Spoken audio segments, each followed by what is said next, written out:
सांसों को सांसों में ढलने दो जरा, धीमी सी धड़कन को बढ़ने दो जरा, लम्हों की गुजारिश है ये पास आ जाए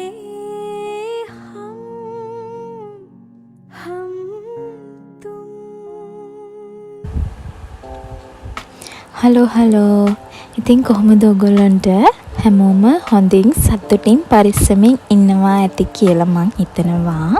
ඔන්න ඉතින් අදත් මං හිතුවා ඔයාලට vlog එකක් අරන් එන්න ඕනි කියලා. අපි අද දවසේ හදපු කෑම හදන විදිහ මොනවද හැදුවේ ඒ දේවල් වලින් තමයි අද vlog එක කරන්නේ. ඉතින් මම මේ ඉස්සෙල්ලාම ඔයාලට මේ පෙන්නන්නේ අපි උදේට කෑම මොනවද කියලා. අද ඉතින් ඉරිදා දවසක්. ඉතින් ඒක නිසා අද හස්බන්ඩ් වැඩට යන්නේ. හින්දා එයා ගෙදර ඉන්නේ. ඉතින් අපි හිතුවා ඒ නිසා උදේට සෑන්ඩ්විච් මොනවා හරි හදලා කනවා කියලා. ඉතින් මේ දෙන්නේ අම්මයි මායි එකතු වෙලා උදේට කන්න සෑන්ඩ්විච් හදාගත්ත විදිය. මම මේ වීඩියෝ එකේ දාලා තියෙනවා අපි මේක කොහොමද හදන්නේ කියලා. ඔයාලා ඒවත් බලන්න. තව දෙයක් තමයි ඔයාලා මගේ channel එක තාමත් subscribe කරලා නැද්ද? එහෙනම් දැම්ම ගිහිල්ලා subscribe කරන්න. මම දාලා තියෙන වීඩියෝස් උත් බලන්න. කමෙන්ට් එකකුත් දාන්න අමතක කරන්න එපා.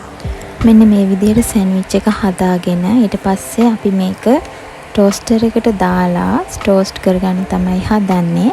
ඉතින් ඊට පස්සේ ටික වෙලාවකට පස්සේ එතනින් එළියට ගත්තට පස්සේ තියෙන විදිය තමයි මේ.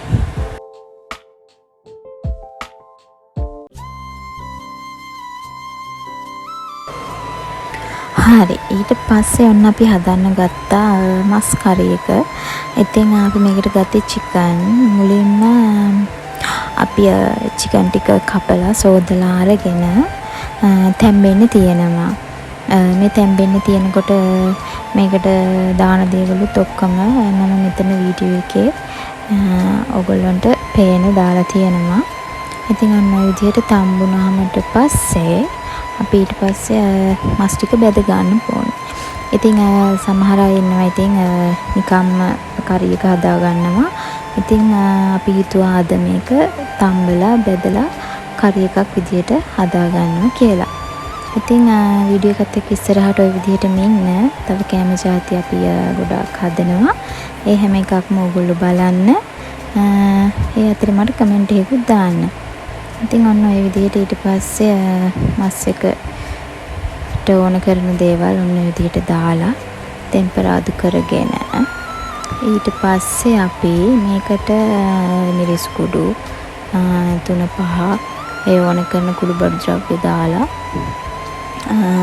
ඊට පස්සේ අපි අර මස් එක තඹපු එකේ වතුර ගතිය තියනානේ අන්න ඒක මේකට දානවා. ඒක දාලා ඊට පස්සේ හොද්ද උතුරගෙන එනකොට අපි ඊට පස්සේ අර බැදගත්ත මස් ටික දාලා කලවම් කරගන්න තමයි තියෙන්නේ. ඉතින් හරිම ලේසි. ඔයගොල්ලෝ නිකන් ඉන්න වෙලාවට ගෙදරදී කරලා බලන්න.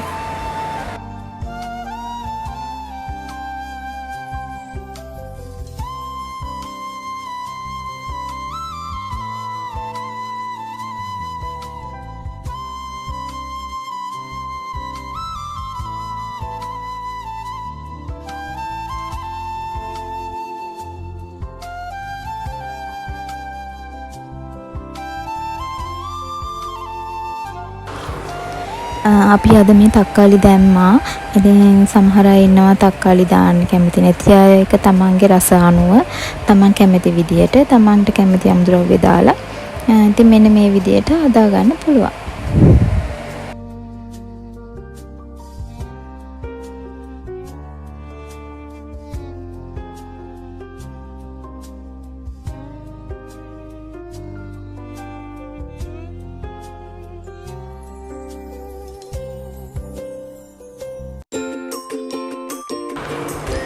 ඊළඟට අපි ඉතින් හදාගන්න හදන්නේ මේ කජු.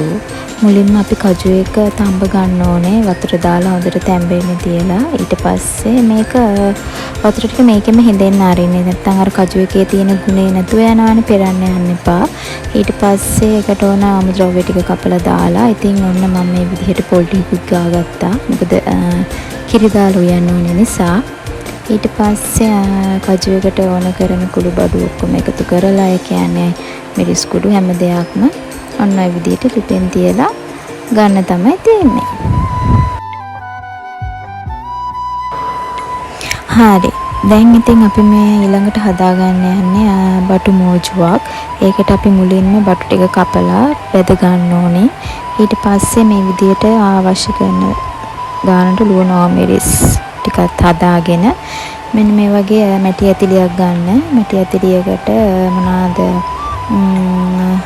මෙතන දාලා තියෙනවා මම හිතන්නේ ලුණු, ඊට පස්සේ ඉඟුරු, ඊපස්සේ අඹ ක්‍රීම් ඔන්න ඔය වගේ දේවල් දාලා විනා කිරි වලින් තමයි අනන්නේ. එහෙම නැත්නම් දෙහි උෂත් දාන්න පුළුවන්. ඊට පස්සේ මේකට මිරිස් කුඩු, ගම් මිරිස් කුඩු, සීනි ඔන්න ඔය කියන දේවල් දාලා හොඳට මෙන්න මේ විදිහට උතුර ගන්න ඕනේ.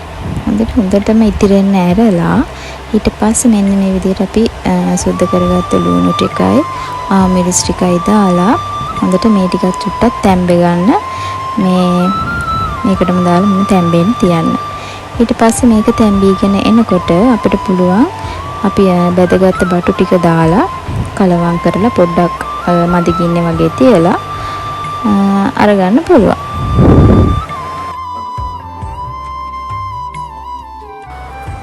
මේ දේවල් ඉතින් ඇත්තටම එච්චර ලොකු දේවල් නෙමෙයි. අපිට ඉක්මනට කාලය ඉතිරි කරගන්න පුළුවන් ලේසි ක්‍රම සහ ඉතින් හරිම රසයි මෙහෙම හදාගත්තාම. ඉතින් ඔයගොල්ලෝ ගෙදර ඉන්නකොට එහෙම හදලා කාලා බලන්න. ඉතින් මෙහි ඉන්නේ ඉතින් අම්මා තමයි ඉතින් රසට කෑම හදාන්නේ. මම ඉතින් එයාට උදව් කරනවා. ඉතින් ඔන්න ඔය විදිහට බටු මූජුවත් හදලා පැත්තකට කරලා අපි ඊට පස්සේ හදන්නේ මේ සලාදෙට ඕන කරන දේවල් කපා ගන්න. පිපිඤ්ඤා, ඊට පස්සේ තක්කාලි, ඊට පස්සේ ලුණු, ආමිරිස් ඔන්න ඔය වගේ දේවල් ටිකක් කපාගෙන ඊට පස්සේ ඉතින් සලාදයක් හදන්න ඉන්න ඕගොල්ලන්ට කියන්න ඕනේ නෑනේ. ඊට පස්සේ ඉතින් ගම් මිරිස්, දෙහි, ලුණු දාලා කලවම් කරලා ගන්න තමයි තියෙන්නේ.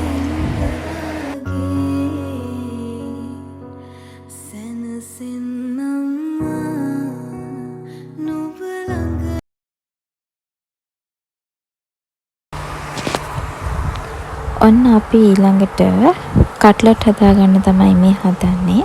ඒකට අපි මුලින්ම අලු කෙසෙල් දෙක තඹ ගන්න ඕනේ. ඒ කියන්නේ අපිට පොඩි කරගන්න පුළුවන් වෙන තරමට වගේ අපි තඹ ගන්න ඕනේ.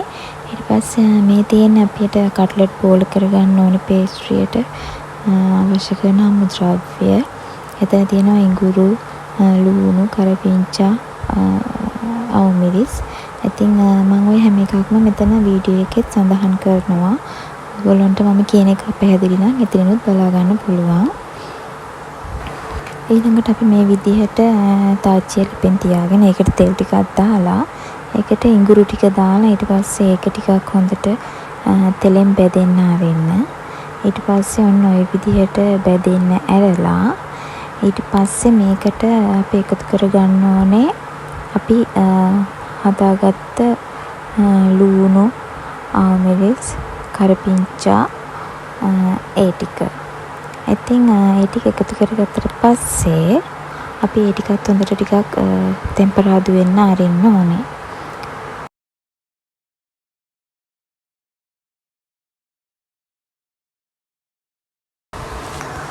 ඔන්න ඔය විදිහට ඒ ටික බෙදෙන්න ඇරලා ඊට පස්සේ අපි මේකට දාගන්න ඕනේ ගම් මිරිස් කුඩු ටිකක්.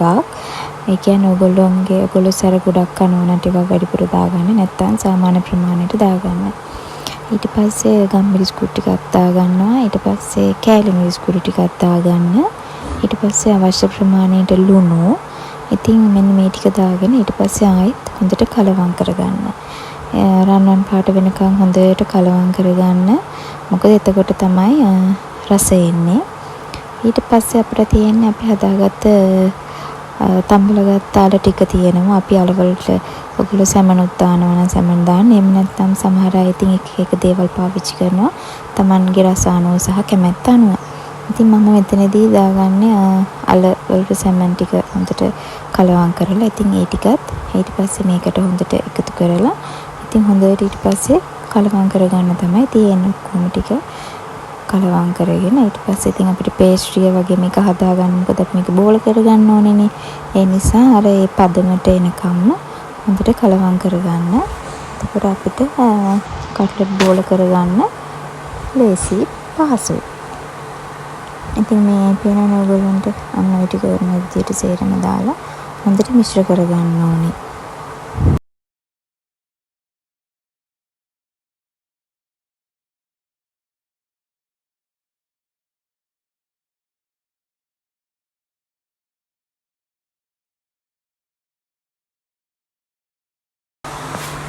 දැන් තියෙන ඉතින් මේ විදිහට අපි හදාගත්තු කට්ලට් පේස්ට්‍රිය මේ විදිහට බෝල කරගන්න තමයි තියෙන්නේ. ඊට පස්සේ මේ විදිහට බෝල කරගෙන ගැඹුරු තෙලේ රන්වන් පාට වෙනකම් බැද ගන්න තමයි තියෙන්නේ.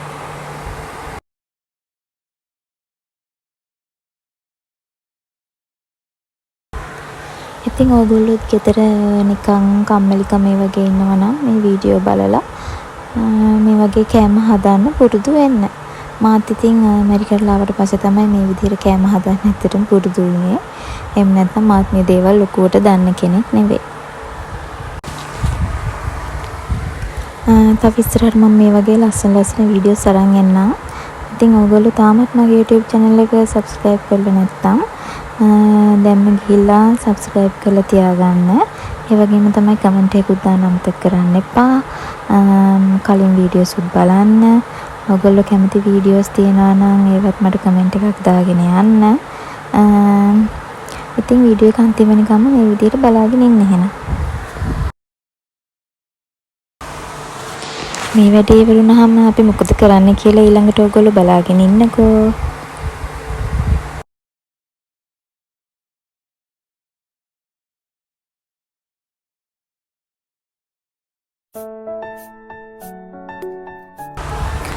ඔන්න අපි දැන් මේ හදන්නේ කහපතක් හදාගන්න.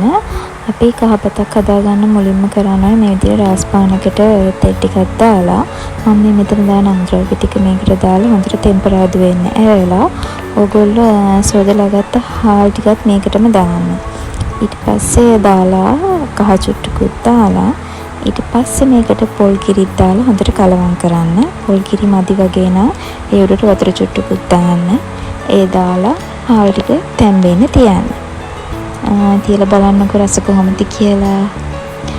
ඉතින් මේ හැම කෑම බීමක්ම මේ විදිහට රසට මට අපිට මේ විදිහට කන්න හදලා දෙන්නේ ඉතින් අපේ අම්මා තමයි.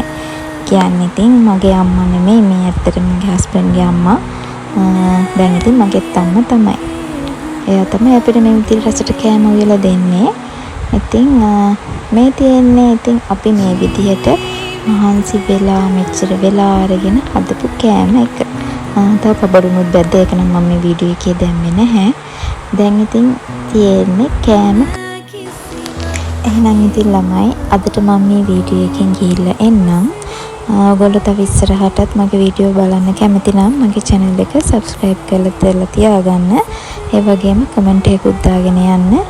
එහෙනම් පරිස්සමින් ඉන්න. හැමෝටම බුදු සරණයි.